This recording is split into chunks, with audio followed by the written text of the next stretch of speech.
Milenio 3 en la SER.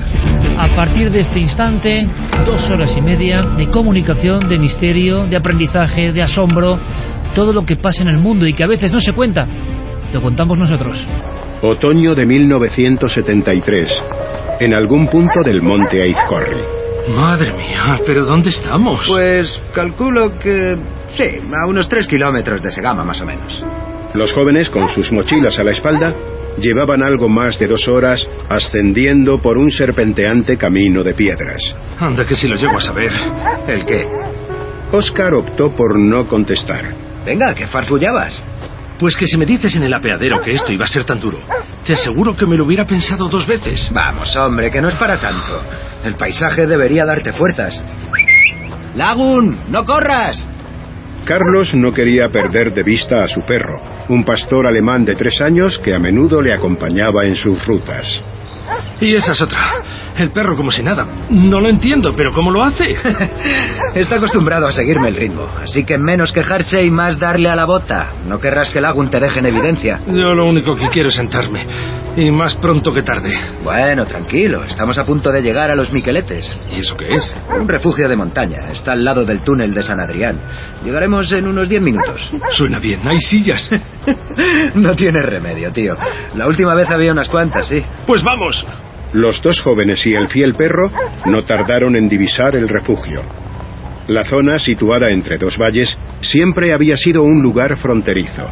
Los Miqueletes hacía referencia al nombre que antaño recibían los vigilantes de los límites entre las provincias que separaba el túnel de San Adrián. Es muy raro. Está anocheciendo. Deberías tranquilizarte. Pero es que hace por lo menos 1 hora y media que tendrían que haber llegado. Carlos se refería a 2 de sus amigos que tenían previsto llegar en el último tren y con los que había acordado reunirse en aquel lugar. Igual se lo han pensado mejor. No. Santi es muy responsable como para hacer eso. Sabían que les estaríamos esperando aquí y que nos preocuparíamos si no aparecían. No sé, esto me da mala espina. Lo mejor será esperar aquí. Quédate tú si quieres. Yo voy a salir con Lagun a ver si los encuentro. Oscar se puso en pie de inmediato, impulsado por el más elemental de los instintos del ser humano, el miedo. ¿Qué dices? ¿Estás loco? No te preocupes, me conozco estos montes como la palma de mi mano. ¿Me vas a dejar solo? Venga, no va a pasar nada. Si fueras tú el que estuviera ahí, seguro que querrías que alguien saliese en tu busca, ¿a que sí? No estaré fuera más que un par de horas. Más te vale, porque yo no sé cómo salir de aquí.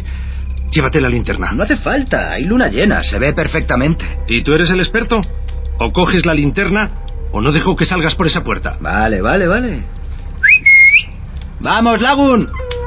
Oscar observó cómo las 2 figuras, cuyos contornos se iluminaban tenuemente en la noche, avanzaban por la senda de la montaña hasta perderse de vista. El joven, temeroso, cerró la puerta de madera y la aseguró bloqueándola con una silla. Carlos avanzaba con paso firme. En el valle reinaba un absoluto silencio. Una calma que sin embargo se iba a romper en un instante. ¿Qué te pasa, chico? El perro se había detenido en un recodo del camino. Lagun miraba fijamente una zona de matorral. Lagun, ¿qué has visto, socio? Carlos alcanzó a distinguir cómo las ramas de unos arbustos cercanos se agitaban nerviosamente. Vale, ya lo veo. Hola, chicos, ¿sois vosotros? Venga, no me hagáis esto. El joven se agachó y tanteó el suelo en busca de una piedra. Con más temor que determinación, la lanzó con fuerza contra las ramas. ¡Oh, por Dios, qué susto! Te parecerá gracioso, ¿eh? Eres un alarmista. Ni que fuera la primera vez que ves un caballo. Anda, vamos. Bueno, ¿y ahora qué pasa? No recuerdo que haya ninguna torre de alta tensión por aquí cerca. Fue entonces cuando Carlos se dio cuenta de que hacía varios metros que estaba caminando solo. ¡Lagun! El perro se había quedado unos metros atrás. La tenue luz le permitió distinguirlo en un punto del camino. ¿Otra vez? ¿Qué estás viendo ahora? Vamos, chico. Lagun, no me hagas ir a por ti. el montañero volvió unos metros sobre sus pasos hasta el lugar exacto donde Lagun permanecía inmóvil. Una sensación de pánico le atravesó el pecho al descubrir que los ojos de su perro, siempre expresivos y chispeantes, habían dejado de reflejar la luna. En ellos solo había oscuridad. ¿Pero qué? Lagun, ¿qué te pasa? ¡Muévete, socio! ¡Lagun! El desconcierto se apoderó de Carlos al comprobar que su leal amigo se había convertido en una especie de estatua. Su mueca era rígida y no había en ella el más mínimo rastro de vida. Estaba petrificado. ¡Carlos! ¡Carlos, ¿eres tú? ¡Begoña! ¡Santi! ¡Carlos! ¡Nos hemos perdido! ¿Qué haces aquí? No lo sé. No sé qué le pasa a Lagun. No sé qué tiene. Habíamos salido a buscaros y de repente... La joven estudiante de veterinaria descolgó su mochila de inmediato. Carlos, pásame tu linterna. Espera, ni siquiera sé dónde la tengo. Con la luna llena se veía bastante bien. Espera, ¿qué luna llena? Ahora se ha cubierto, pero hasta hace 2 minutos el camino se veía perfectamente. Los jóvenes se miraron confundidos. ¿Qué os pasa? Carlos, no hay ninguna luna llena. Estamos en cuarto creciente. Nosotros hemos podido llegar hasta aquí alumbrándonos. ¿Pero qué dices? Te aseguro que... mira, ahí la tienes otra vez. Los montañeros alzaron su vista en la dirección donde Carlos apuntaba. Las nubes, moviéndose lentamente, dejaron a la vista una majestuosa esfera de luz, perfectamente redonda, que inundaba el monte con una suave luminosidad. Es imposible. De repente, la esfera comenzó a desplazarse hacia la izquierda de la bóveda celeste. Eso no es la luna. Un fogonazo de una luz intensa alcanzó de lleno a los 3 jóvenes, que quedaron momentáneamente cegados por el impacto. ¡Despertad! ¡Despertad! ¿Pero qué hacéis aquí, en mitad del camino? ¿Qué hora es? Las 7 y algo. Lagun apareció ladrando sobre las 5 en el refugio. Ha sido él el que me ha guiado hasta aquí. Pero, ¿dónde? Decidme que vosotros también la habéis visto. La luna. ¿Qué luna? ¿De qué habláis? Yo me refería al disco enorme. ¿Disco? Sí, era gigantesco, tío. Al principio creí que era un globo, pero giró 90 grados y salió disparado en aquella dirección.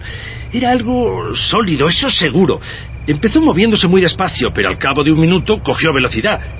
Venga, no me digáis que os lo habéis perdido, pero se ha sido hace un rato. ¿Lagun está bien? Perfectamente. ¿Por qué no habría de estarlo? Anda, que si no llega a ser por él, está hecho un valiente. Pero bueno, ¿me vais a explicar qué os ha pasado? Siempre la idea de las dramatizaciones, aparte de que es algo sugerente, que no dé vueltas a la cabeza, ¿qué pasó en aquel tiempo perdido, entre comillas, con aquellos montañeros del monte Izcorri? Es una parte que ha dramatizado, que ha recreado, que ha literalizado nuestro compañero Diego Marañón en su guión. Pero el caso original, el caso que da, digamos, idea matriz para luego poder expresar a nivel casi poético esta sensación del monte, lo que pudo ocurrir, es gracias a José Luis Guillerna Grijalva, cuando lo conoce la comunidad ufológica. Hablamos de hace más de 40 años prácticamente el suceso, 42, y a final de los 70 esto aparece en la mítica revista Mundo Desconocido, principios de los 80. Andreas Faber-Kaiser y Alejandro Beñati, que ponían unos titulares escandalosos y maravillosos, ponían bajo la sección el problema número 1 de la ciencia moderna. Era una especie de, digámoslo así, antitítulo que acompañaba a la información OVNI, que era la principal de aquella gran revista. Una revista que os aconsejo que, si veis en algún lugar de viejo y amáis el misterio, os apoderéis de ella, cueste lo que cueste, porque aún hoy creo que lo hacemos todo lo que tenemos esa revista completa. Uno indaga en artículos y se sigue sorprendiendo. Es como si la mítica y mágica colección de Mundo Desconocido fuese hasta variando. Había cosas que uno pensaba que, bueno, no interesaban tanto, las vuelve a releer. Es el trabajo de los pioneros, ¿no? Pues José Luis Guillerna Grijalva hacía un artículo sobre la primera parte de esta aparición, y el titular era el siguiente: el perro que se quedó de piedra. Y es que este avezado investigador hizo otros reportajes como Cita en Álava, y como digo, ese final de los 70 fue en la zona del norte de España muy activa. Había muchos montañeros, sigue habiéndolos, ¿no? En el País Vasco hay una gran tradición, pero resulta que en aquel momento se juntaban dos cosas: esa afición puramente deportiva o lúdica, o filosofía de vida, y luego incluso se fue acrecentando con un interés de salir al monte a ver las estrellas y a ver si había algo más que las estrellas. El impacto de estos reportajes o los de JJ Benítez generaron un caldo de cultivo, creo que inimitable, y que quizá no vuelva nunca, ¿no? Surgieron los casos y las personas empezaron a hablar. Entre esas historias llegó la de Lagun, el perro, que no es el único, que se quedó de piedra. La historia de los ovnis, luces extrañas, lo que sea, nos habla muchas veces de efectos fisiológicos, y los perros han sido protagonistas muchas veces. Recuerdo ahora no muy lejos de allí, en el año 81, en el mes de junio, un trabajador de la Caja de Ahorros de Vitoria, cerca del pueblo de Ajarte, llegando casi a Ochate, ve algo muy parecido a este caso, saca su cámara de fotos, pero justo antes se da cuenta de una señal, y es que su pequeña perrita se ha quedado como una estatua de piedra. En aquel reportaje, Guillerna, que tenemos en la mesa ahora mismo, decía textualmente lo siguiente, o más bien lo decía el testigo: cité al perro 2 o 3 veces más, con idéntico resultado. Entonces se me ocurrió agarrarle de la parte superior del cuello, donde la piel es más consistente, para tirar de él y que saliera de la posición de muestra. ¿Cuál no sería mi sorpresa al comprobar que aquello no era un perro? Era una estatua. No se notaba el tacto ni el pelo del animal. Todo era como una roca. Permanecía firme sobre sus 4 patas. Intenté agarrarlo de nuevo, pero no podía. Normalmente, si me pellizco, por muy tenso que yo esté, siempre consigo agarrar mi piel, músculo, lo que sea. Pero al perro era imposible hacerle esto. Estaba totalmente duro. Entonces me asusté, pues vi que allí sucedía algo raro. Muchos casos donde los animales son los protagonistas de esta historia, pero pocos con esta historia tan gráfica, ¿no? El perro que se quedó de piedra. Yo decía, ¿qué ha pasado con este tipo de luminarias hoy? ¿Siguen apareciendo? ¿Siguen existiendo? Hay un mito muy extendido, que tenemos móviles, tenemos vídeos, tenemos capacidad de grabación, y como que ellos, sea lo que sean, ese fenómeno ha perdido importancia, ha perdido vigencia. Le he encargado a Carmen que haga una cosa que me puede parecer interesante, y quizá vosotros también. En un solo día, en las últimas horas, si uno vaga por el mundo, porque claro, la información es tan amplia que hemos perdido perspectiva.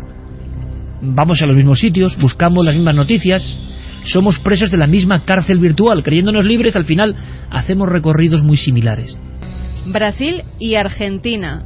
En estos dos lugares se ha filmado exactamente lo mismo. Parece que llevaba una trayectoria. Es una forma discoidal, pero esta vez con fuego. Se ve perfectamente cómo va volando. No es un meteoro. No es un meteorito por una simple razón, porque cambia de dirección. Los meteoritos llevan una trayectoria y siempre van hacia abajo y llegan a caer a la Tierra. Ojo con ese dato, que es importante para lo que vamos a contar ahora, el cambio de dirección. Exactamente. Pues en Argentina y en Brasil se ha filmado exactamente lo mismo, y por ahora no se sabe qué es. Cambio de dirección, objeto volante discoidal y completamente en llamas, en fuego. Repito, es un experimento que yo nunca había hecho. Informe OVNI del día. Por tanto, casos destacados en prensa, con filmaciones, con elementos gráficos, casos cercanos: Missouri, Reino Unido, Rendlesham, México, Brasil, Argentina. Hay que preguntarse, por tanto, y me gustaría abrir el debate, por lo menos escuchar a nuestros amigos y escucharos a vosotros.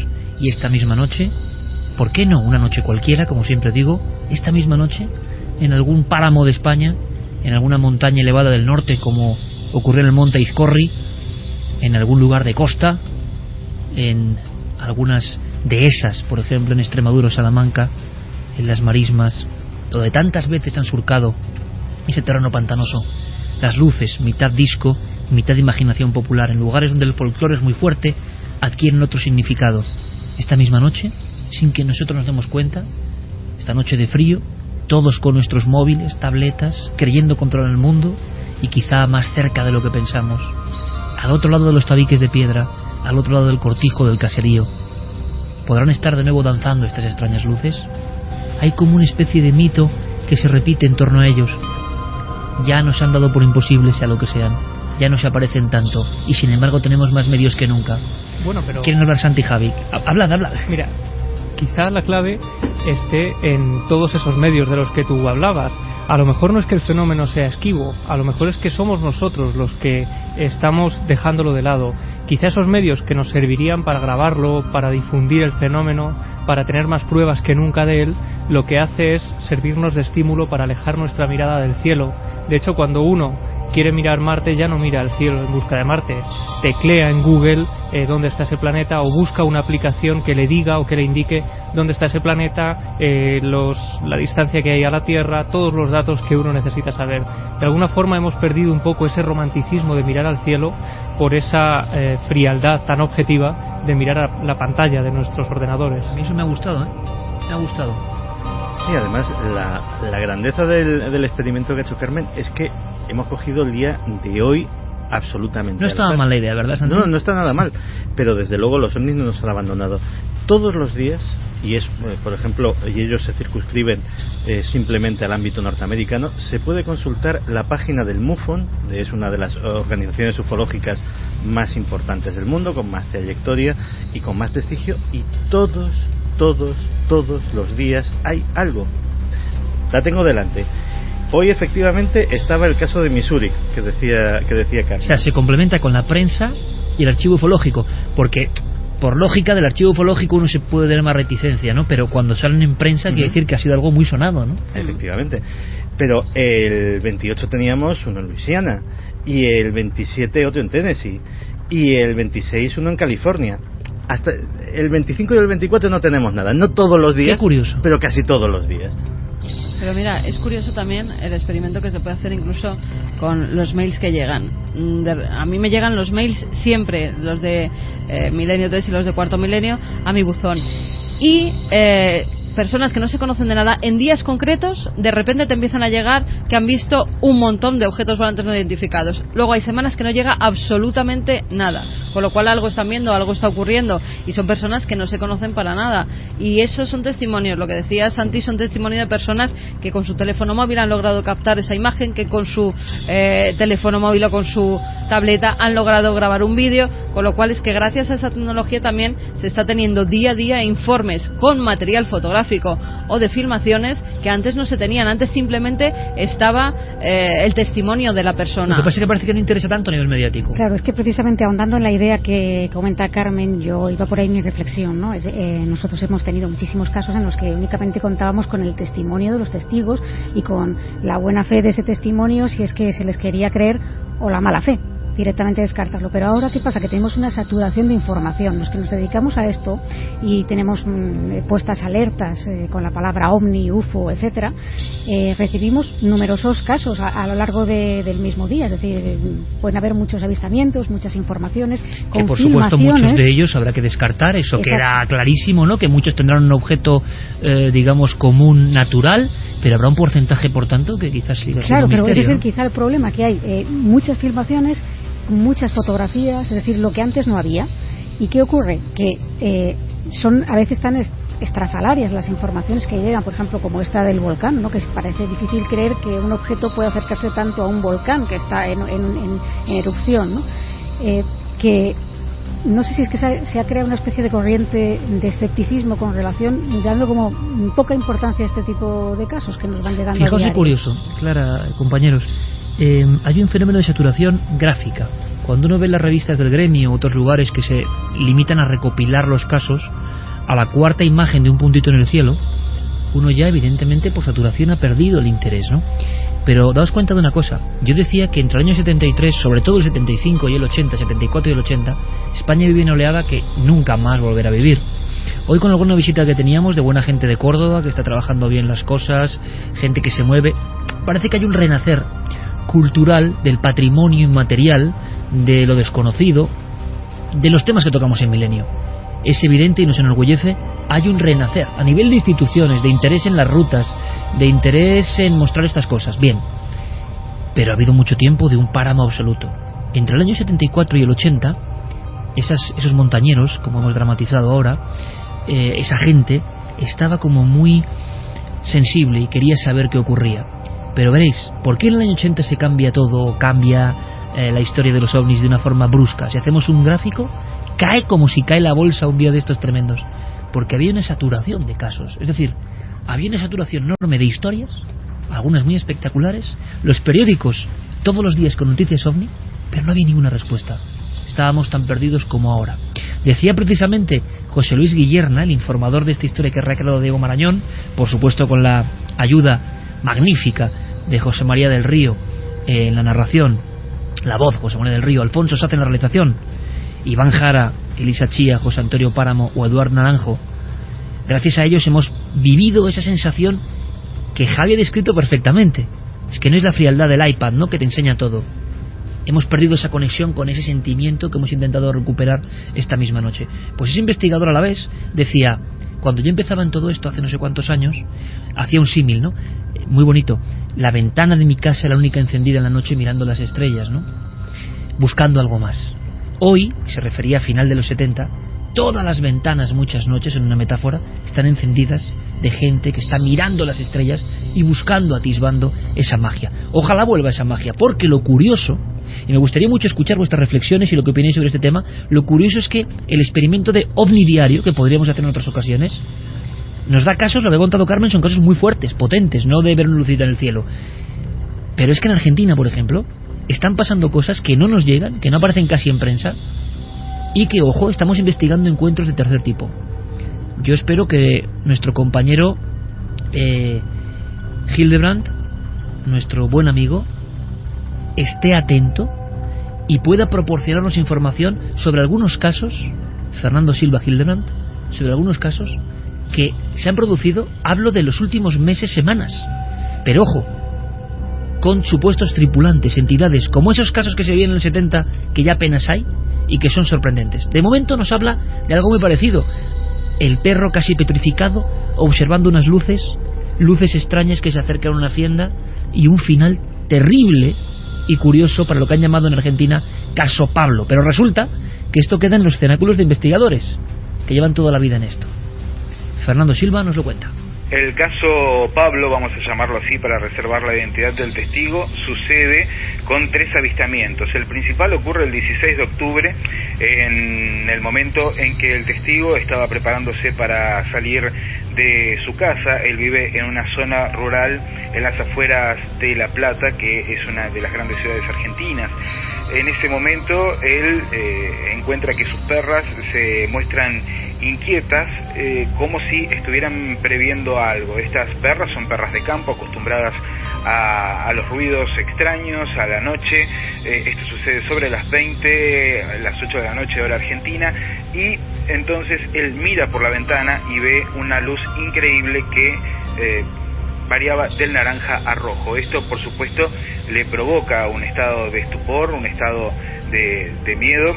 No sabe describir muy bien qué es lo que puede llegar a haber sido, pero por supuesto lo relaciona con un ovni, un objeto volador no identificado, allí fuera de su vivienda en su establecimiento rural. Luego esto se repite, son 3 avistamientos, como dijimos, el primero fue el más importante, que sucedió el 16 de octubre, y este caso que lo trae Carlos Alberto Yurchuk, un investigador argentino independiente que colabora con la producción de mi programa y con mi trabajo. Dice que le hizo la entrevista acerca de los sucesos y luego se tuvo que ausentar por unos días por una convención ovni en Brasil. Cuando vuelve de Brasil se encuentra con que Pablo, el testigo, se encuentra internado por un caso de histeria y de nervios, un verdadero choque de nervios que lo deja internado en una localidad del interior. La familia, específicamente el padre, habla con el investigador argentino Carlos Alberto Yurchuk, le narra esta situación y le comenta que los casos de luces siguieron sucediéndose en la ausencia del investigador.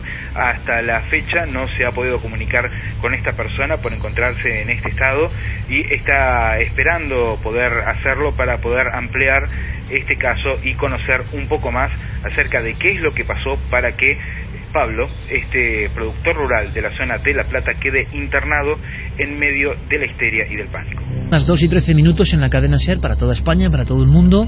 Esta banda sonora mítica que suena y otra vez porque así lo pido yo, Yeray, porque es como un deseo casi de volver aquel tiempo, ¿no? Quizá tenemos el deseo reprimido infantil de volver a ese tiempo, porque en la infancia no fuimos muy conscientes de que eso estaba ocurriendo.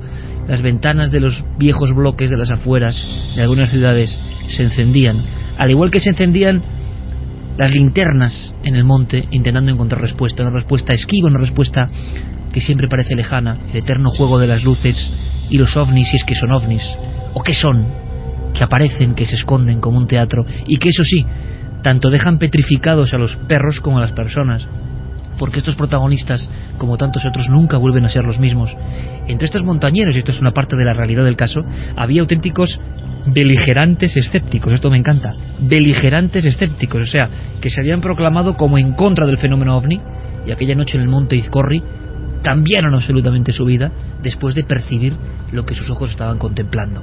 Pero vayamos un poco más allá antes de conocer rápidamente y pasar a otro tema, abrir esas puertas del psiquiátrico con vuestros mensajes. Una cosa más, hemos hablado de eso, de la expectación.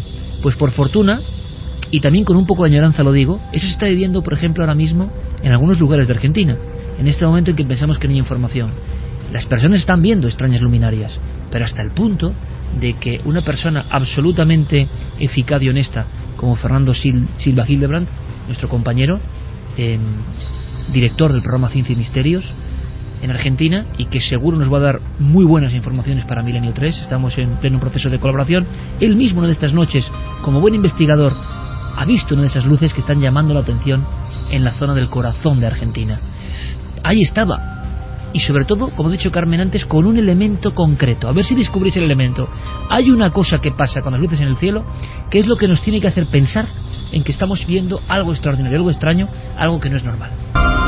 En enero de este año 2015, luminarias que se han visto sobre la ciudad de Santa Rosa, capital de la provincia de La Pampa, y que a primera vista parecen ser la Estación Espacial Internacional por la magnitud de la luz, pero luego toman muchísima más luminosidad. Uno de los testigos lo comparaba con las luces delanteras de un avión, las luces de aterrizaje de un avión cuando se encienden, pero el punto importante es que estas luminarias de pronto cambian su trayectoria de manera brusca en el aire, haciendo ángulos de entre 45 y 90 grados, lo que descarta que sean satélites. En mi caso particular me ha tocado ver uno hace aproximadamente semana y media en el patio de mi casa, mirando las estrellas, aproximadamente a las 21:30 horas, que ya está anocheciendo.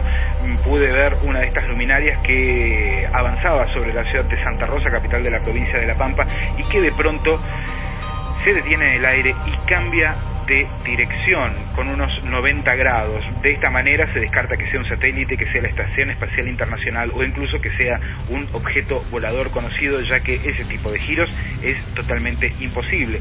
Casos que son constantes aquí en Argentina, que son constantes en la zona central y en cualquier lugar al que uno vaya donde nunca se detiene el fenómeno ovni. Abrimos la investigación, Javi. Espero que en un tiempo prudencial tengamos información fresca sobre algo que a mí me apasiona especialmente. Son casos que no son habituales. Hubo algún repunte hace un par de años de encuentros recientes en Argentina, en el corazón de Argentina, con seres. Sí, y de hecho nos contaba Fernando que incluso hay poblaciones enteras, sobre todo poblaciones rurales en Australia, donde la gente está tan aterrorizada que cuando cae la noche... ¿En Australia has dicho? Perdón, en Argentina. Digo yo, hemos ido muy lejos. En Argentina, donde la gente no quiere salir precisamente por el miedo a este tipo de luces y a este tipo de seres que otro productor radiofónico con el que vamos a intentar contactar llega a ver en la puerta de su casa. Tiene tal ataque de pánico que solo consigue llamar a su hijo que vaya a por él con el coche y se marcha de allí y no regresa a esa casa rural. Y hay visiones incluso colectivas en playas donde se ve un ser tipo de grandes... Conil. Efectivamente, tipo Conil sería el ejemplo perfecto, porque es un ser de grandes dimensiones que se ve en la orilla de la playa. No adelantes más, Javi. Vamos a buscar testigos, vamos a escuchar voces, pero me hablas de presencias concretas separadas de una luz y que tienen forma antropomórfica, ¿no? Y que surgen además también cuando aparecen esas luces en el cielo. No queremos levantar mucha expectativa porque quizá luego estos casos en una investigación profunda queden en menos y queremos tener toda la investigación sobre el terreno. Nuestro compañero Fernando Silva y Javier Pérez Campos desde luego nos darán buenísima información. ¿Y qué información nos dais vosotros? ¿Creéis que en las noches de España siguen ocurriendo estos casos? ¿O en los países donde estáis escuchando Milenio 3? Yo siempre hablo de España, pero hay que empezar a hablar en global, ¿no? Evidentemente. ¿Y existe la presencia ovni pero no interesa contarlo? Es una engañifa enorme lo de los ovnis, siempre se han visto retazos de cosas en el cielo, incluso a baja altura, pero que al final no contactan del todo, no tienen un mensaje. ¿Es otra cosa? ¿Y nos hemos equivocado siempre en torno a este fenómeno? Pues bueno, hay todo tipo de opiniones. Nora dice: estas noticias provocan sentimiento de vulnerabilidad e inquietud. Un buen mecanismo de defensa es la ignorancia. David Zae: espero que pueda estar aún entre los vivos el día que estos seres contacten públicamente con nosotros.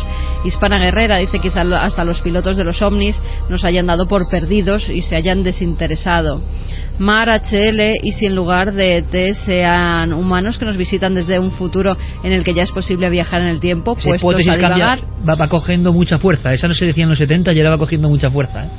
Conforme la técnica va enseñándonos que quizás sea posible, ¿no? Special K: me gusta escuchar casos actuales de ovnis, ojalá, como en otros tiempos, sección de ufología en prensa general. Lucky Grung: sea lo que sea, no parece que sea natural. El Cuervo: esas luces son armas militares. No sería la primera vez que los militares nos muestran esas imágenes para ver cómo reaccionamos.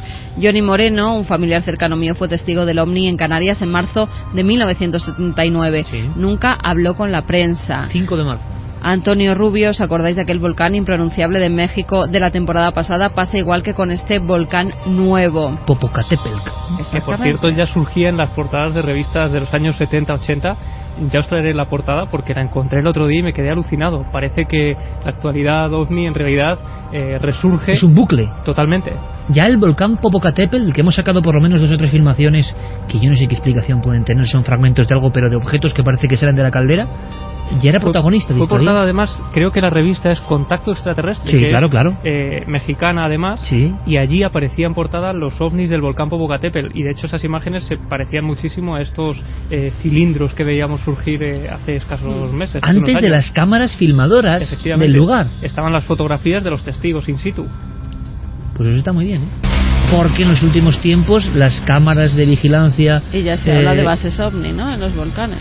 Bueno, se habla de todo, porque a veces también recibes información... El problema de las filmaciones, las de México, por ejemplo, en el volcán, es que algunas de ellas no eran que saliera del volcán, sino que entraban en el volcán, que era lo extraño. Suena un poco raro, pero lo que sí es extraño es que las grabaciones, podemos pensar, y les hemos analizado todo eso con la visión del hombre digital de hoy en día, con los amigos de imagen, que es... ¿qué puede pasar en esta imagen que parece que hay algo? Y Javi acaba de dar una cuestión muy interesante, que es que mucho antes de esas cámaras digitales enfocando al volcán, resulta que lo que se veía era lo mismo, porque era un problema enorme que hay, Carmen lo sabe bien con las fotos, es que mucha gente manda fotos de ovnis, pero que no están viendo el ovni. Eso es muy importante. Fotografía algo y sale un ovni, entonces ya se rebaja el nivel de interés enormemente, porque no es lo mismo estar viendo el ovni y fotografiarlo. Os prometemos no abandonar el tema. No te creas que se rebaja, porque algunos ovnis que Guillermo León fotográficamente no ha sabido explicar era porque estaban haciendo una fotografía en un paisaje cualquiera y justo detrás, no se sabe por qué, volando aparece eternos ovnis invisibles, pero que hay pocas historias. No, invisibles no, que no te estás fijando en ese momento, no que estás estaban mirando físicamente. Exactamente. Bueno, eso también, pero que muchas veces es un efecto que parece de la propia tecnología, ¿no? Y ahora nos desnudamos de tecnología y vemos que en los años 70 en ese mismo volcán pasaban cosas. Os ofreceremos toda la información de lo que está ocurriendo y por supuesto esta misma noche, si alguien ve algo, estamos dispuestos a dar todos los datos. Vamos a marcharnos rápidamente, si os parece, a otro lugar. Un lugar que no es agradable, un lugar que no es nada agradable, desde luego. La pesadilla eterna es que tú estés perfectamente sano y que por algún motivo te metan, esto ha ocurrido muchas veces, en un psiquiátrico de los de antes, en un manicomio. Bueno, ya en los de ahora. Bueno, han cambiado mucho las cosas. Pero si tú no estás enfermo y oyes a las personas que verdaderamente están enfermas, pues te puede provocar un sentido de nerviosismo a ti. Pero imagínate antiguamente, cuando los métodos, lo cuenta muchas veces el doctor Cabrera, eran como eran. Dice el doctor Cabrera, hijo de psiquiatra, claro, que era la única forma, que era lo más humanitario, aunque hay toda una corriente, y tú, Santi, lo sabes bien, en la conspiración, ¿verdad?, en contra de la psiquiatría, es decir, como una gran amenaza para la humanidad, ¿verdad? Sí. Hay mucha gente que hace campaña, como el que hace contra los chemtrails, contra la manipulación en los alimentos. Esto es curioso porque no lo hemos hablado y da para un tema, la conspiración de la psiquiatría. Yo no lo digo, lo dicen los conspiranoicos. Deberíamos hablar incluso de dónde viene el origen de esa campaña, porque curiosamente esa campaña, y se han gastado muchísimo dinero, viene sobre todo de la Iglesia de la Cienciología. La Iglesia de la Cienciología lleva décadas haciendo campaña de la psiquiatría como tortura mental. Y de ahí surge tantos miles de vídeos virales y sobre de exposiciones físicas. Yo he acudido a una. En contra de la psiquiatría como gran amenaza para la humanidad. Sí, además una exposición que se hizo en pleno barrio de Salamanca, en un edificio bastante caro de alquilar. Qué curioso, porque me ha llamado mucho la atención, ¿no? Hay conspiraciones como de vanguardia, que siempre están ahí, pero hay una, y si uno indaga ve enseguida los vídeos y... la conspiración del dominio mental, prácticamente, ¿no? Con una serie de pautas. Bien, el eterno terror, claro, yo me refería, pues imagínate a los psiquiátricos o manicomios de principios de siglo, o a los que ya retrató Goya, pero lo contaba muy bien la película El intercambio, ¿os acordáis? Qué terrible era aquella mujer, caso real, que le devolvían un hijo desaparecido que no era su hijo y le hacían creer que era su hijo. Angelina Jolie entrando dentro del psiquiátrico. Es que ahora nosotros, y si nos acompañáis, aunque sea de visita, entramos en un viejo psiquiátrico.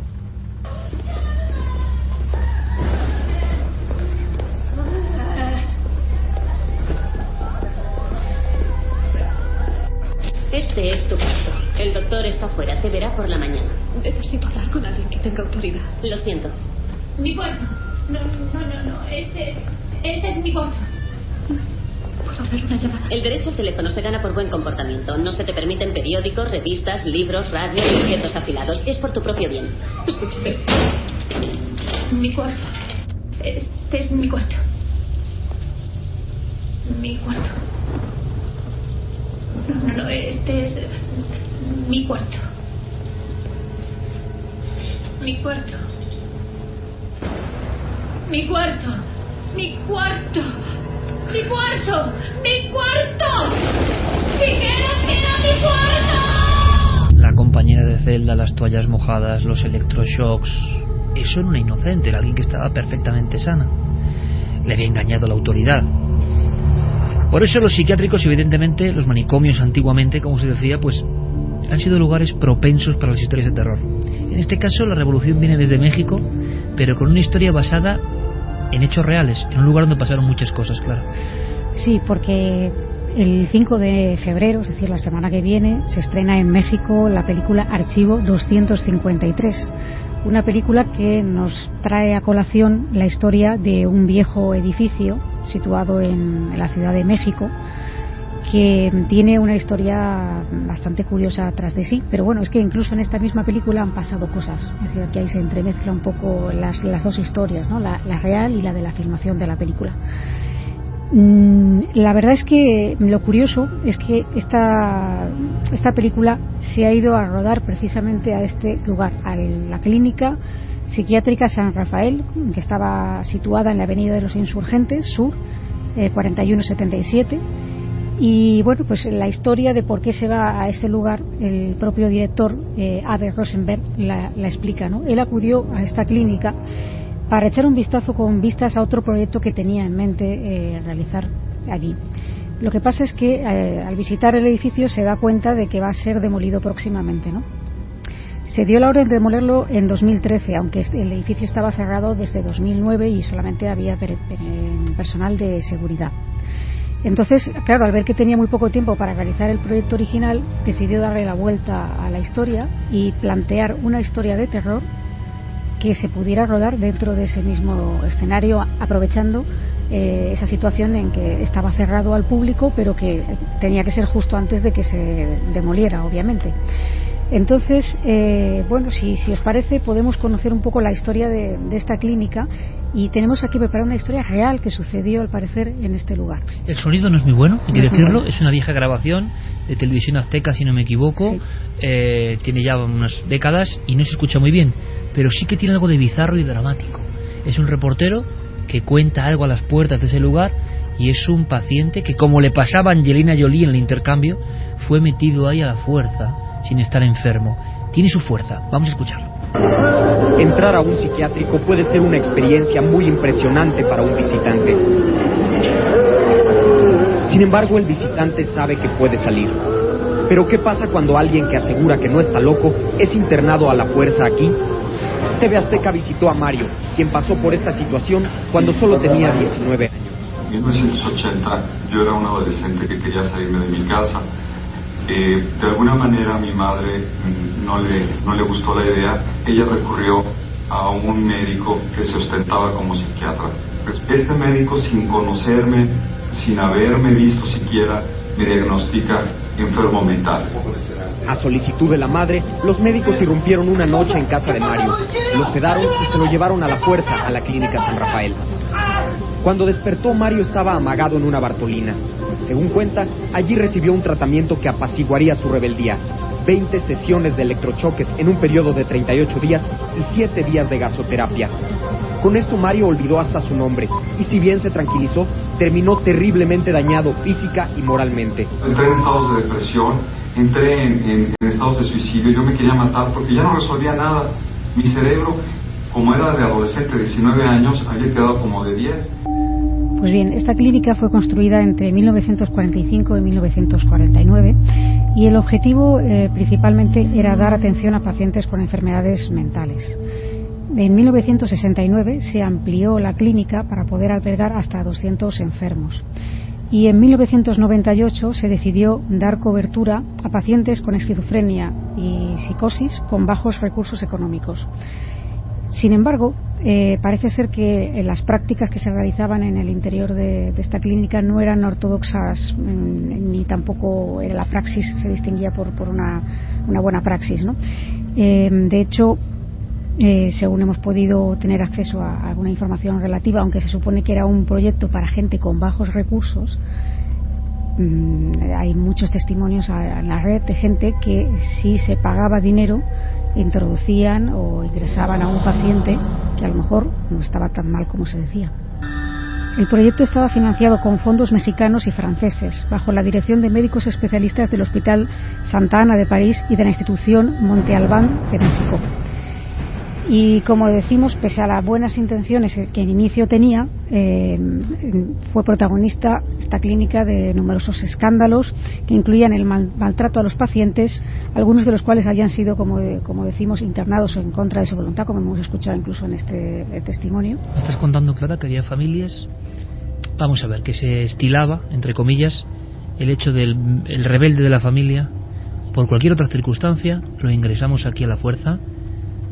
Saben los médicos que están allí que esto está ocurriendo, pero a cambio de una mordida, de un dinero, aceptan que eso se convierta casi en una cárcel para ese individuo, ¿no? Sí, al menos esto es lo que se ha rumoreado fuertemente a lo largo del tiempo. Lo que ha dado fama a este lugar. Exacto. Y bueno, pues aparte de esto también se comenta que se realizaba excesivos electroshocks, es decir, se habla incluso de que del 10% de los electroshocks realizados en México se realizaban en esta clínica, que además era una clínica gestionada por la Orden Hospitalaria de San Juan de Dios. Y bueno, pues parece ser que gracias a la opinión pública, numerosos testimonios que se fueron destapando, a reportajes tanto en televisión como en prensa, pues de repente en 2009 fue cerrada al público sin que se dieran demasiadas explicaciones, un poco por la puerta de atrás. Y en 2013 es cuando se ordena la demolición, y es cuando el director de esta película se interesa por el lugar. Da la impresión, Clara, a esta altura de la historia, que es una especie de boom como el que ocurre en España con los bebés robados, ¿no? Es una historia larvada durante generaciones, está pasando, y el escándalo de repente salta por una comunicación en la prensa, y entonces empiezan a tomar medidas. Hablamos de ayer mismo, 2009. ¿Qué ocurre? ¿El director se interesa por este sitio? Sí, se interesa por este lugar porque además no solamente, aparte de la historia terrorífica en cuanto al trato humano que se daba a las personas allí ingresadas, no contento con eso, este lugar tiene, a partir de que se cierra al público, es decir, antes de la demolición, pero bueno, hay un servicio de seguridad, se empiezan a comentar cosas en petit comité que van al final saliendo a la luz pública, ¿no? Por ejemplo, el personal de vigilancia denunciaba que sucedían fenómenos extraños en el interior del edificio, como por ejemplo la aparición de presuntamente espectros vestidos o tanto a veces como si fueran enfermeros del lugar, y otras veces como si fueran pacientes que vagaban por el inmueble. Otras veces se escuchaban, por ejemplo, el sonido de movimiento de muebles que parece que se arrastraran, ¿no? Algo que es muy frecuente también en los casos de presuntas casas encantadas. la audición de gritos en lugares donde no había nadie y cosas por el estilo que tenían un poco atemorizados a los vigilantes. Así pues, se inicia el proceso de producción de la película, que dura 3 meses, y al final consiguen un permiso de 15 días para rodar en el interior de la clínica, una cosa que es muy acelerada, ¿no? Y precisamente por esto el 90% de las escenas de esta película se han rodado de noche. Y hay que tener en cuenta que al equipo que se le mete, especialmente a los actores o gente de producción o gente que no tenía ni idea al principio de que este fuera a ser el proyecto, y es la primera vez que entraban en este lugar, y encima conociendo la historia. O sea, no podemos decir aquí que la parte de su gestión pues no haya tenido cierto peso, pero lo cierto es que aquí tenemos, que el equipo pasaba muy malos momentos, hasta el punto de que el propio director ha explicado lo espeluznante que fue rodar durante esos 15 días allí dentro y lo atemorizado que estaba todo el equipo, ¿no? Por ejemplo, a veces se les olvidaba alguna parte del equipo, algo que un componente que no era excesivamente valioso, y había alguien que siempre se ofrecía a pagarlo con tal de no ir a buscarlo a ese lugar en concreto, que se había quedado perdido en un pasillo o lo que fuera, ¿no? También hay zonas de la clínica que pues notaban, se les ponían los pelos de punta solamente por transitar por algunos de esos pasillos, y que el equipo de rodaje era de los más unidos que se conocen, ya que ninguno quería trabajar solo, ¿no? Allí. Durante un recorrido nocturno por el viejo hospital, algunos de los miembros dijeron que no querían volver a trabajar de noche, que lo pasaban muy mal, porque habían escuchado, por ejemplo, el ruido de un mueble como caía y después de caer se arrastraba varios metros. Como os pasó a vosotros en Navamoral, por ejemplo, en la comisaría de policía. Pues me has quitado el pensamiento de la mente, porque estaba yo precisamente acordándome de esto, ¿no? Que fue un poco... Gran estruendo, grabado incluso, un mueble pesado que se arrastra donde no hay nadie y ¡pum! Como una señal, quizá una advertencia que no sabemos interpretar bien, ¿no? Escuchamos un sonido, pero igual es una advertencia de algo, ¿no? Precisamente hemos estado haciendo nuestra criba de grabaciones, y esos estruendos que nosotros no oímos sí quedaron grabados. También es muy común durante este rodaje que se hayan escuchado sonidos de puertas que se cierran o que se abren solas, sonidos de azotes, y la mayoría de los miembros del equipo salían con un dolor de cabeza tremendo de allí, debido a la fuerte impresión de estar metidos X horas allí en la oscuridad y con lo que ellos llamaban malas vibraciones. El propio director opina que en un lugar que ha habido tanto sufrimiento y tanto dolor, algo residual puede haber quedado en el inmueble, y una de las actrices, concretamente Ana Ceti, por ejemplo, sufrió un bajón emocional en un momento determinado del rodaje porque encontraron unos expedientes, y entre ellos pues había un expediente con unos dibujos y unas pruebas médicas que correspondían a una persona que había asesinado a sus padres, y esto pues le produjo tan malestar que dijo que ya no quería seguir filmando. Es más, en otro de los pasillos, uno de los actores se topó con una sombra muy alta que también, pues claro, decía lo mismo, que él sinceramente no quería... Llega a ver la figura. Llega a ver la figura, y el propio director ha contado que al final de uno de los pasillos se cerró una puerta sola delante de sus narices, y él mismo salió corriendo más de 400 metros, y cuando le comentó a la gente de seguridad que estaba en la clínica lo que le había ocurrido en esa zona en concreto, le decían que eso era muy, muy común, y que curiosamente en esa zona no había ventanas ni corrientes de aire.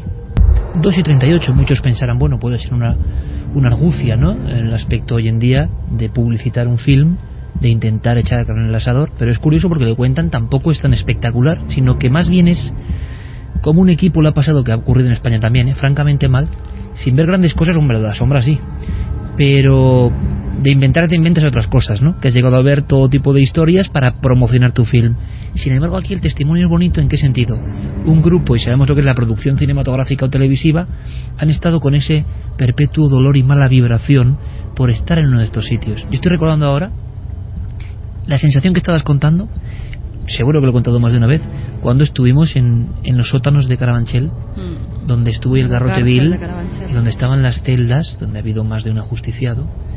Yo nunca he tenido esa sensación de pesadumbre, de desconexión absoluta y de mala vibración. Pocas veces.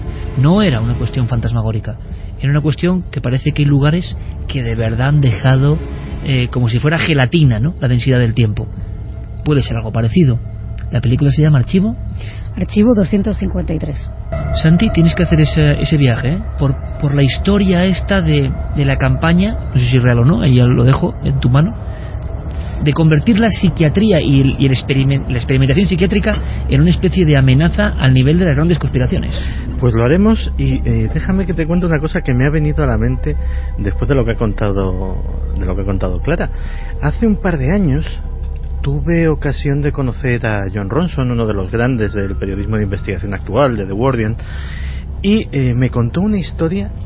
¿Tú crees que a día de hoy puede pasar eso de que un inocente quede en un hospital penitenciario? En un hospital psiquiátrico penitenciario. Si un hospital normal ya de por sí es chungo, hablando mal y pronto, imagínate lo que tiene que ser un psiquiátrico penitenciario como el de Broadmoor en Inglaterra. Tú me preguntas a mí si creo que es posible. ¿Tú crees que es posible? Perfectamente. Pues él conoció a Tony. Tony es un ciudadano británico que estaba ante los tribunales acusado de agresión. Se enfrentaba a una condena de a lo sumo 1 año, a lo sumo, y no tuvo otra feliz ocurrencia que fingirse loco para eludir esa condena. Acabó en Broadmoor, sigue en Broadmoor, lleva muchos años en Broadmoor y no consigue convencer a los médicos de que todo fue una invención. Dicen que es un psicópata y que como tal psicópata tiene una capacidad de engañar y de fingir y de hacerse pasar por sano que no es normal, con lo cual cada petición de excarcelación año tras año está siendo denegada. Vaya pesadilla, ¿eh? Eso sí que es una pesadilla. Sí, ahora todos hemos conectado con esa historia y seguro la audiencia también, ¿verdad? Vaya pesadilla. Pero por cierto, Clara, uno de los miembros de ese equipo, de esa película mexicana, de este lugar que hemos conocido ahora gracias al breve viaje, ahora iniciamos otro pero hacia las alturas, hablaba de una sombra gigantesca, una sombra que le causaba espanto. Vámonos a la montaña. Hemos hablado antes del efecto llamada. Nos gusta mucho cuando ocurre esto y nos ocurre habitualmente, sinceramente. Cuando uno de vosotros, valientes de cualquier gremio, de cualquier ámbito, viene a Cuarto Milenio y cuenta una historia, no es en sí por esa historia, sino por el bien que está haciendo para que otros vean que se toma con total naturalidad, con honestidad, y que muchos más han compartido la vivencia. Uno de los alpinistas más importantes del mundo, Carlos Pauner, una gloria aragonesa, vino a contarnos algo a Cuarto Milenio. Y a partir de ahí hemos ido indagando un poco más. Sabíamos del tercer hombre y de alguna historia con españoles. Y vamos conociendo más y más y más. Y la que viene esta noche es espectacular porque entre la frontera de la pura alucinación y algo más hay un concepto diferente que Javi nos va a contar. Pero recordamos, ¿queréis saber, por si os perdisteis ese caso, qué nos contaba a grandes rasgos, cuál era el momento álgido de la experiencia de ese hombre que ha coronado todos los 8000, Carlos Pauner? O sea, la primera visión del Serpa son unos 400 metros. Cuando me acerco ya no está el Serpa, pero veo otras figuras. Y están a 10, 15 metros. Y me acuerdo porque les veo el arnés, les veo las cintas de escalada, los mosquetones. Son gente que va vestida igual que voy yo, vamos. Quiere decir que no es que vayan de otra manera, no, son escaladores. Estaban subidos a las paredes, es decir, esa especie de corredor de hielo, pues había uno... Ya son muchos, no es que son 2 o 3, veo 4 o 5 o 6, y unos están a un lado y otros están al otro. Y sí que es verdad que cuando termino ese corredor y me enfrento ya a una zona que ya reconozco y que ya sé dónde estoy y que sé que voy a llegar al campo 2, aunque no llego, me coge la noche y tengo que volver a dormir en el hielo, pierdo por paredes que no se baja, que no se puede ir, que conducen a los abismos. Entonces realmente es un momento clave y es cuando más bajo de moral estoy. Y esa figura del Serpa me hace recordar, me da el clic y me da la ilusión. En un momento entre la vida y la muerte, cuando se dejaba prácticamente y se abandonaba hacia el más allá, una especie de Sherpa fantasmagórico le indicaba el camino para salir. Al salir, unas figuras extrañas, parecidas a las que vio esta mujer, que nos vas a contar su historia, Javi. Sí, y que ocurrió en el año 2010. Ella, Isabel Supé, ha escalado ya diversas cumbres. En aquella época tenía cierta experiencia, lo hacía de una forma relativamente cotidiana, hasta tal punto que cuando ella se va a marchar de Alemania y viaja a Argentina, su hermana pequeña ya le había advertido en alguna ocasión del peligro de las montañas, pero esa vez en ese viaje que le cambia la vida a Isabel, esta chica Alesa le dice: ten cuidado con la montaña porque es muy peligrosa. Isabel no sabe hasta qué punto esas palabras van a ser de alguna forma premonitorias. Isabel empieza a subir por el Condoriri en los Andes bolivianos. El pico está a 5.500 metros de altura.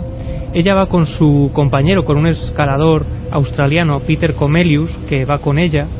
Y hay un momento, el 29 de julio del año 2010, cuando están a 50 metros nada más de hacer cumbre, se plantea el momento más complicado para terminar la ascensión.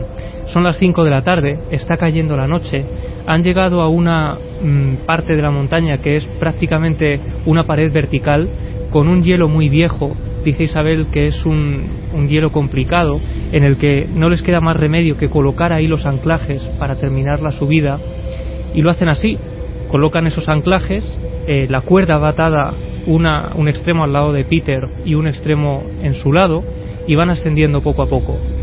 Intenta contrarrestar además los peligros que surgen en su mente, el miedo a ese hielo tan antiguo, el miedo a que se les haga de noche en mitad de la montaña, con todo lo que viene después, con todo lo que les espera en el campamento, los amigos, los compañeros, el café, la comida.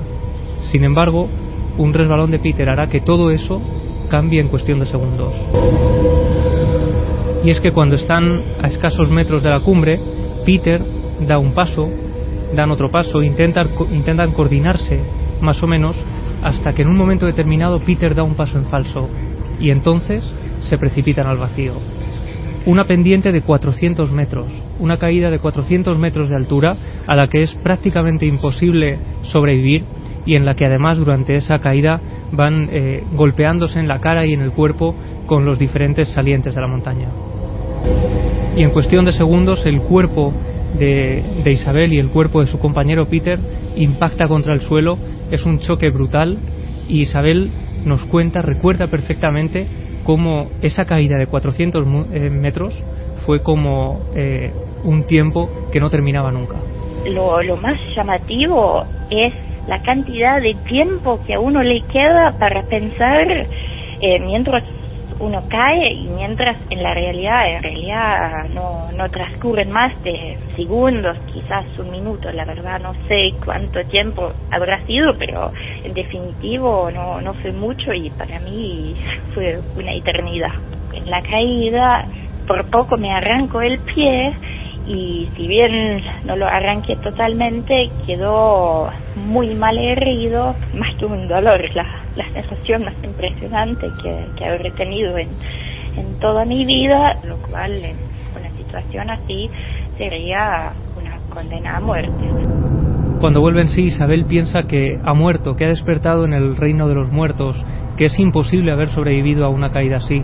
Sin embargo, cuando empieza a incorporarse y tiende gran parte de su peso sobre sus pies, nota que uno de ellos no le responde. Ella dice que es como una especie de masa escurridiza que no le obedece. Lo que Isabel no sabe, y sabrá días después, es que en el interior de la bota los huesos se han salido del pie, el pie se ha convertido en una masa, solo pende el talón de esa pierna, y de alguna forma la vida se le va escapando por la sangre que está perdiendo. Y a su lado su compañero Peter está tendido en el suelo. Él no ha tenido la misma suerte, grita desesperado, pide auxilio, pide ayuda, pero en su caso no consigue sobrevivir. Al cabo de un tiempo Peter acaba muriendo en mitad de la nieve. Pero Isabel sabe que tiene que hacer todo lo posible por salvar su vida. En un principio cree que los compañeros de rescate llegarán al día siguiente a auxiliarla, y que solo tiene que esperar unas horas hasta que amanezca y poder hacer unas señales.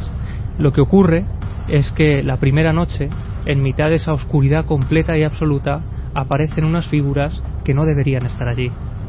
Veía primero figuras que venían acercándose, cargando todo lo necesario para armar la carpa, y sobre todo bolsas de dormir y té.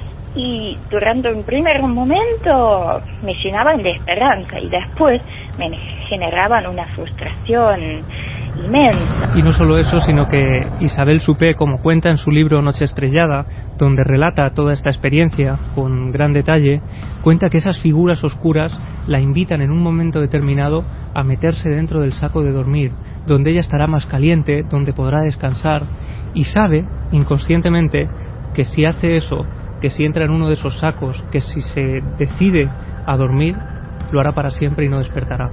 Esto es muy curioso porque ahora revisaba el testimonio de Carlos Pauner, y Carlos Pauner, antes de la aparición de esas figuras encaramadas en el hielo, ¿sabéis lo que contaba? Que una voz que le escuchaba, le decía: descansa, duerme, déjate llevar, no merece la pena el sufrimiento. Alguien, él mismo, está dejándose vencer. Hay una especie de voz interna o externa, no lo sé, que te obliga, por la decisión que sea, a abandonarte. Es curioso porque es lo mismo. Sí, ella cuenta además que lejos de hacerla sentir acompañada o de hacerle sentir tranquilidad, ella sentía cierta inquietud cuando veía estas figuras. Que esto es un caso único en el tercer hombre, si es que es esto, ¿verdad? Siempre provocan paz, ánimo, ganas de salir de allí. Y este caso nos sorprende porque le produce una gran angustia a la visión. Claro, porque a su vez, cuando estas figuras de pronto desaparecían, igual que habían aparecido de manera repentina, lo que producían en ella era una total desesperanza. Ella llegaba a confundirlos, lo veía de forma tan nítida, aunque después se debate sobre si pudo ser real o era una simple alucinación por el shock, pero ella llegó a plantearse que pudieran ser sus amigos o sus compañeros que estaban intentando llegar a saludarla y ayudarla, pero allí desaparecían de pronto cuando estaban a escasos metros. El segundo día, cuando Isabel se da cuenta de que los compañeros no llegan, decide seguir adelante e intentar acercarse a la cima de la montaña para poder hacer señas a sus compañeros, y lo hace intentando saltar todavía más barreras que hay por el camino, sobrevivir. Con el pie destrozado. Con el pie destrozado, y de hecho ya cuenta cómo en un momento determinado, cuando tiene que saltar una especie de barrera natural, al levantar el pie, de dentro de la bota surge borbotones de sangre muy roja que a ella le hacen ver que es algo muy grave, algo tan grave como para que la muda y todo lo que lleva dentro no haya absorbido esa cantidad de sangre. Hasta tal punto incluso ella dice que es sangre arterial y que su vida pende de un hilo por completo en ese momento. Así que consigue arrastrarse cada vez más asustada por todo lo que está viendo. Además, no puede hacerse un torniquete, necesita su pie para continuar en esa aventura por vivir. Y entonces idea un sistema para no quedarse dormida, porque ella cree que en cualquier momento puede ocurrir y eso la llevaría irremediablemente a la muerte. Coloca un bastón, uno de sus bastones, en la nieve y coloca en él su cabeza. Y es entonces cuando empieza a dar cabezadas y a luchar por seguir despierta.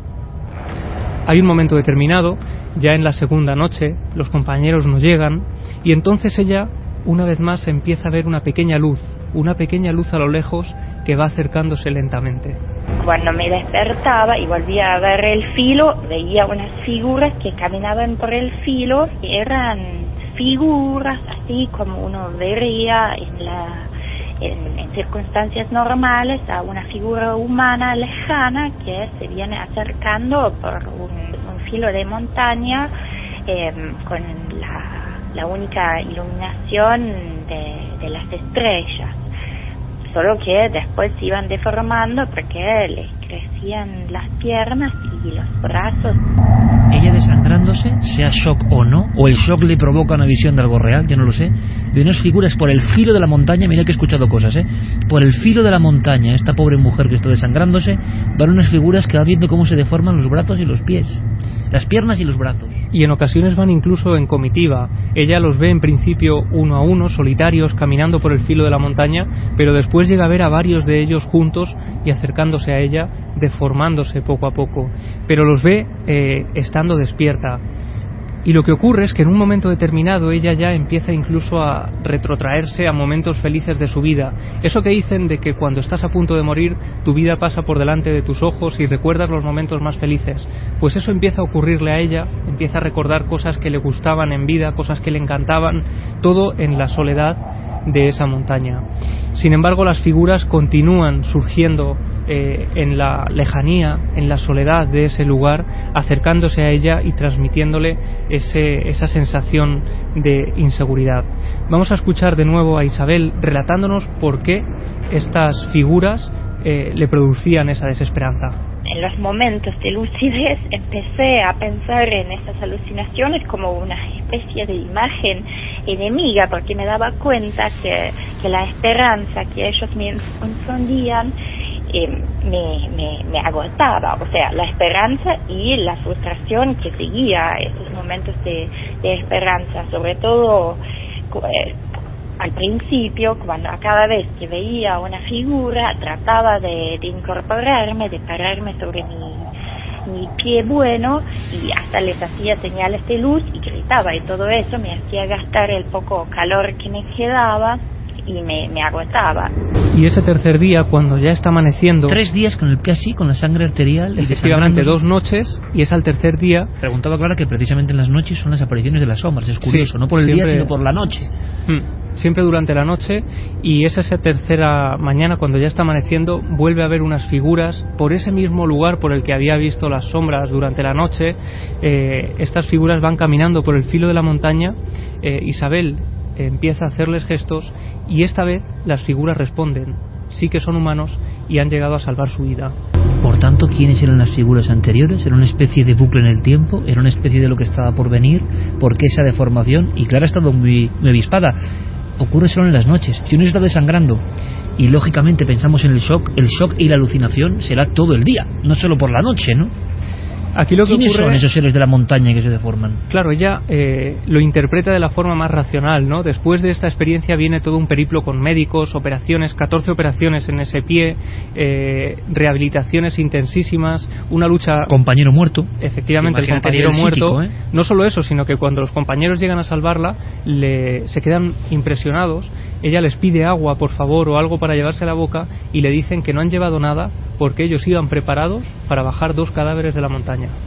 Noche Estrellada es su primer libro, ahora acaba de publicar Viajes en Rocinante, porque su ansia de superación la ha llevado a recorrer los Estados Unidos en una bicicleta que ella llama Rocinante. Todo ese periplo lo cuenta en este libro nuevo que acaba de publicar, donde además pasa por el Área 51, siempre ligada de alguna forma al misterio. Y lo que dice Isabel, después de además haber escalado su primer 6000 tras esta experiencia, haber hecho su vida de forma normal, es que desde ese fatídico 29 de julio del año 2010 celebra su cumpleaños 2 veces al año. De todas formas, compañeros, esta gente es de otra pasta, ¿eh? Hablas con ellos y esta gente es de otra pasta, no es de la misma raza humana que nosotros, o sea, eso es imposible. Tienen algo.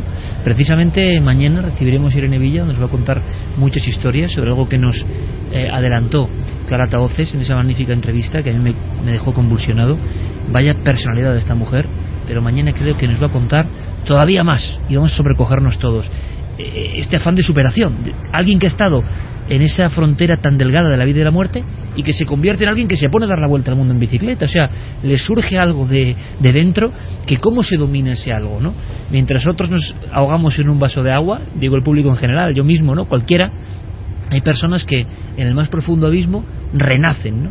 Pero por otro lado, y hablando del misterio, ella veía a unas figuras por el filo que se iban deformando. Hablamos de Bolivia, la cordillera boliviana. No olvidemos nunca que en Bolivia, y yo conozco en parte ese país, el Apu, el guardián de la montaña, puede cobrar forma. Una de las formas que tenía era una especie de Caronte de las montañas, y era una sombra, la sombra, como le conocen en Perú y en Bolivia, que bajaba de la montaña como una especie de ser serpenteante, forma un tanto extendida, y recogía a los muertos para llevárselos. Hay todo tipo de... Hay hasta algún tratado antropológico increíble de encuentros con la sombra a este nivel en Perú y en Bolivia. Las montañas no son solo piedras, sino que están sus guardianes, ¿no? Quizás hasta las mentes más escépticas, en un momento de corte o de shock, ¿no? Hipovolémico en este caso, son capaces de ver esa dimensión. Decir que son alucinaciones, pues es dejarlo todo a un lado y no preocuparse. Vamos con una cuestión interesante. Primero, pequeñas reflexiones que siempre vienen con vuestros mensajes, sobre todo lo he escuchado. Me ha impresionado, la historia de Isabel Suppé, por cierto. Aida Ríos dice, esa figura de Sherpa podría ser una manifestación de su propio instinto de supervivencia. También la falta de oxígeno, se preguntan muchos, puede generar esas alucinaciones. Sí, lo de siempre, pero ¿por qué por la noche y no por el día? Deli Jiménez dice, estuve en un manicomio de México por labor humanitaria, hablé con algunos enfermos, el estar en un lugar de esos marca. Claudia Domingo, y antiguamente en la guerra, cuando los niños se quedaban huérfanos, los metían en psiquiátricos. Magnolia desde Córdoba dice, lo que nos cuenta Clara me recuerda irremediablemente al cuento del gran García Márquez, solo vine a llamar por teléfono. Os lo recomiendo, es un relato magnífico. Polín, yo no lo conozco, pero sabiendo el título imagino que debe ser terrible, ¿no? Solo vine a llamar por teléfono. el gran Gabo ahí haciendo una historia que seguro que acaba mal, ¿no? María dice, esa es otra, trabajar en un centro de estas características debe ser muy duro. Y con grandes héroes, también hay que decirlo, ¿eh? Yo siempre lo digo, la gente de la sanidad, la gente de la medicina, los médicos, enfermeras, que nunca olvidemos nuestro abrazo, que salvan vidas a diario, ¿no? Y a veces no se dice, se cuentan otras cosas y no lo que importa, ¿no? Ágata nos recomienda un libro que es El abismo de Camille, de Enrique Lasso, sobre la vida de Camille Claudel en un centro psiquiátrico. María Secas, el tema de los psiquiátricos es un tema mucho más escabroso que el tema de los fantasmas, ya que hay pruebas de que pasó de verdad todos esos experimentos que se hacían. Dark Boss, sí que es cierto que cuando visitas un psiquiátrico sales con la energía muy drenada. Paqui Sánchez, realmente terrorífico que una madre le haga eso a su hijo, ella sí era una enferma. Nancy, qué impresionante la historia de este chico mexicano ingresado sin ninguna patología en una clínica mental. Noemi Suárez, mi profe de psicología, me contaba que nunca olvidará cuando fue de visita a un psiquiátrico. Estefanía nos dice, mi tío trabaja en un psiquiátrico en Francia, arregla las cosas, el verano pasado me llevó a ver el lugar y me impresionó. Alicia dice que la segunda temporada de American Horror Story también meten a gente a la fuerza en un psiquiátrico, lo pasé muy mal viéndola. Sí, la verdad es que además recrean perfectamente esa angustia que se vive cuando una persona está cuerda dentro de todo. Qué pesadilla, ¿no? De todo ese nerviosismo que se vive, ¿no?, en esos centros, sobre todo. Claro, imagínate, depende del contexto donde nazcas, pues te pueden tachar de loco por cualquier cuestión que no es locura, ¿no? Dices, oiga, yo soy periodista del misterio, te pueden llevar al manicomio, depende de donde lo digas, en cualquier momento, ¿no? Yo tengo otras papeletas, pero es que yo debo estar ahí. O sea, pero es que curiosamente esta misma semana, Santi, sabíamos algo de otro silenciado y yo me comunicaba contigo para decirte, se está hablando de la autopsia. Fijaos, es curioso el titular como era, ¿eh? A ver, que de verdad me lo va a contar Santi, nos lo va a contar a todos los oyentes. La autopsia más peligrosa de la historia. Es que la semana ha sido fascinante en ese aspecto, porque el otro gran foco ha sido Alexander Litvinenko. Otro silenciado. Otro silenciado.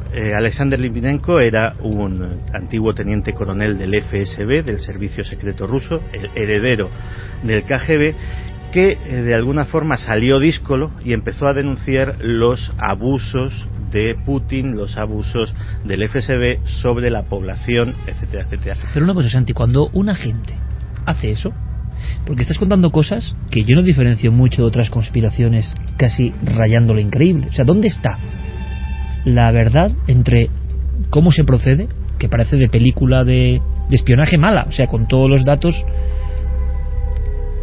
pero si nos metemos en el mundillo, el intramundillo, una gente, imaginaos en Rusia, pero en cualquier país, que empieza a denunciar lo que está pasando, también sabe a lo que se expone, ¿no? Es raro que alguien se ponga de repente a ser el justiciero cuando ha pertenecido a ese mundo, ¿no? Saben, imagino, que están en peligro. La historia de Litvinenko es curiosa porque él obedece, de hecho está en la guerra de Chechenia, se convierte en uno de los agentes importantes en ese territorio, pero hay un momento en el que se quiebra y decide exiliarse a Reino Unido, donde lo reciben con los brazos abiertos, le dan la nacionalidad, etcétera, etcétera. Y es cuando, según él, recibe la orden de asesinar a Boris Berezovsky, que es uno de los empresarios más importantes de Rusia, un disidente muy crítico con Putin, una persona con un poder que tenía un importante poder mediático, y digo tenía porque, digámoslo así, los acontecimientos han hecho que se aplaque bastante, que tenga un perfil mucho más bajo en la opinión pública, y cuando le dicen que tiene que cometer este asesinato, Litvinenko desaparece del país, deserta a Reino Unido.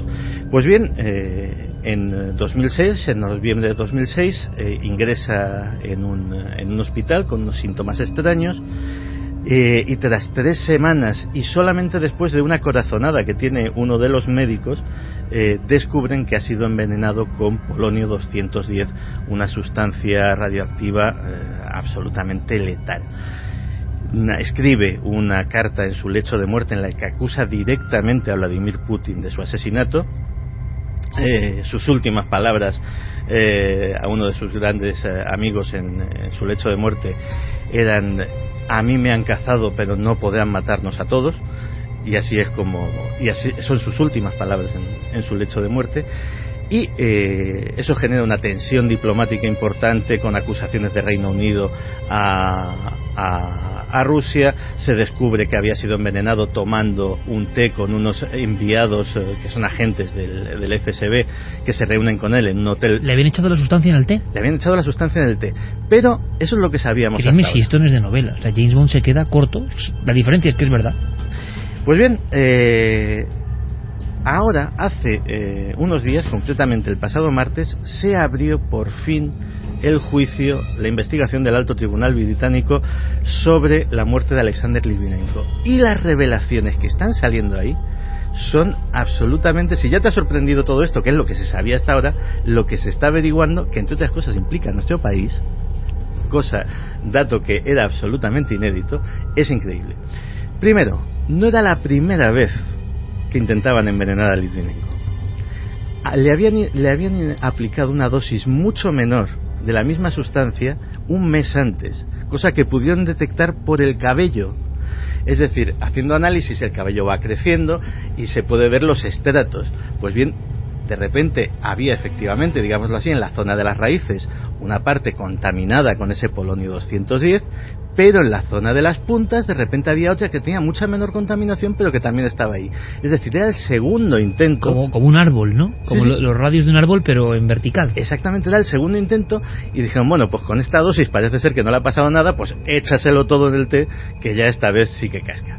Pues bien, esto fue una de las revelaciones, pero otra tiene que ver con la autopsia, con cómo se hizo, que es impresionante.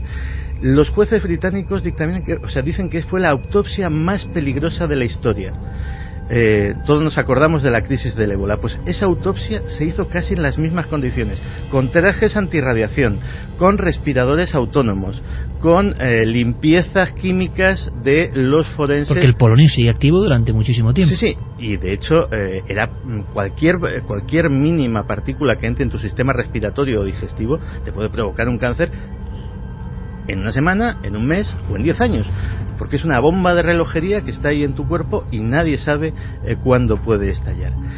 Pero lo siguiente, aparte de que Litvinenko había denunciado muchísimas cosas, había denunciado en uno de sus libros que el propio Putin era el responsable de los atentados contra los edificios de apartamentos de Moscú que provocaron la Segunda Guerra de Chechenia, que era una falsa bandera y que él mismo había visto cómo se perpetraba esto. Parece ser, según las conclusiones de la investigación británica, que el objetivo primordial era que no colaborase, no con la CIA, no con el MI5, sino con el CNI español. ¿Por qué? Porque parece ser que el CNI andaba en aquella época, y supongo que seguirá andando, detrás de las redes de la mafia rusa en España. Redes de la mafia rusa que, según el propio Litvinenko, estaban protegidas desde su país de origen por el propio gobierno, y él tenía muchísima información para dar al CNI español. Pues antes de que se la diese, Litvinenko fue asesinado.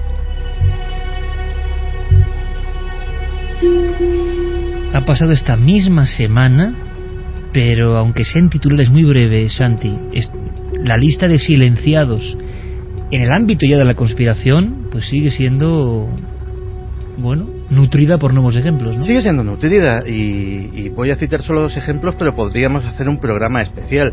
Pues uno de los que también denunciaba el propio Litvinenko era la muerte de Ana Politkovskaya, una periodista rusa que un buen día de 2006, en octubre, apareció en el ascensor de su casa con 2 disparos, el típico asesinato de asesino a sueldo, un disparo en el pecho, rematada en la cabeza, tirada el arma al lado suyo, y que básicamente estaba denunciando pues casi todos esos abusos que el mismo Litvinenko denunciaba desde el exilio, y además estaba a punto de sacar el equivalente. ¿Te acuerdas de lo de las torturas de la CIA del otro día? Pues el equivalente ruso en la guerra de Chechenia, cómo los rusos habían arrasado pueblos enteros, habían torturado a civiles, habían violado a mujeres, etcétera, etcétera. Pues antes de que saliese ese reportaje, pues Ana Politkovskaya murió.